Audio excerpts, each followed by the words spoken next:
ridicule, les Français croient qu'on leur cache des choses. Ils sont 79% à se laisser convaincre par au moins une théorie du complot, comme la Terre est plate ou on n'a pas vraiment marché sur la Lune. La Savoie en alerte rouge pour les avalanches, c'est exceptionnel.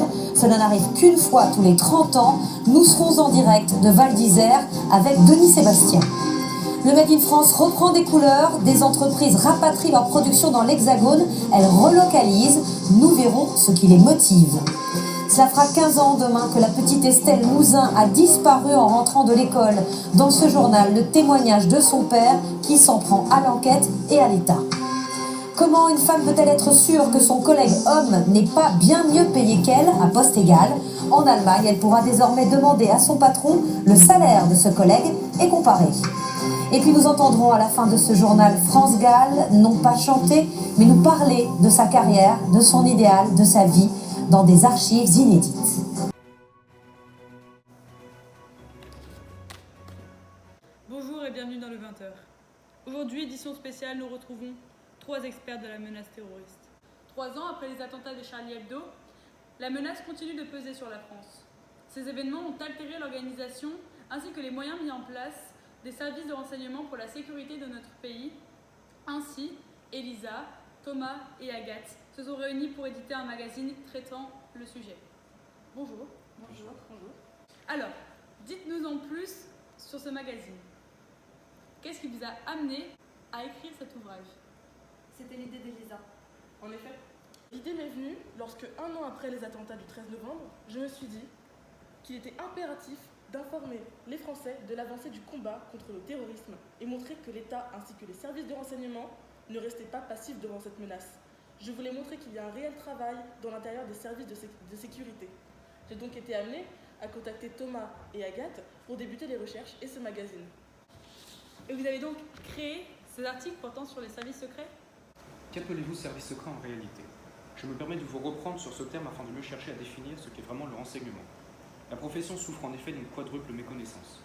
Celle de son vocabulaire, de ses missions, de ses métiers et de son contrôle, dû à l'absence de culture du renseignement dans la société française et de la déformation de sa présentation par les médias. Oui, on distingue par exemple les services de sécurité, les services spéciaux, les services secrets et les services de renseignement. Ah oui? Oui, le service secret est un organisme dont l'existence et les opérations sont inconnues, à la fois de ses ennemis, des citoyens et de l'administration, et de son propre pays, à l'exception de quelques rares personnes, au plus haut niveau de l'État qui les dirige.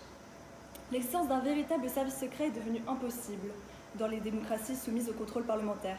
Cependant, tous les autres services, de renseignement, spéciaux ou de sécurité, ont une existence légale, des budgets votés par le Parlement et sont connus par les citoyens.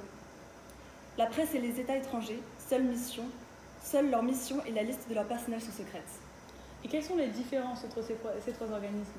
Le service de sécurité est un organisme dont la finalité principale est d'assurer la protection d'un corps social contre les menaces externes, comme l'espionnage ou le terrorisme, ou internes, l'extrémisme ou la violence politique.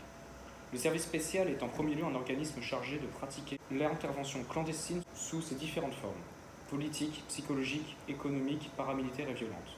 Il peut également se livrer à des recherches ponctuelles, le plus souvent aux fins d'action.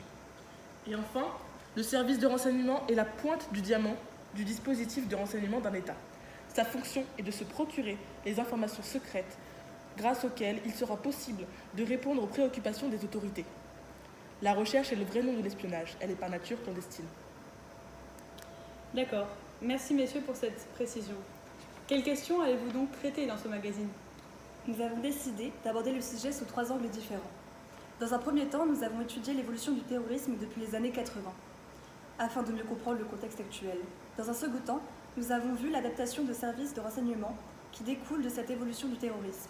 Et enfin, nous nous sommes interrogés sur l'efficacité des moyens et des lois des services de renseignement à l'échelle internationale. D'accord. Merci à tous d'avoir participé à cette émission. Passons maintenant au JT.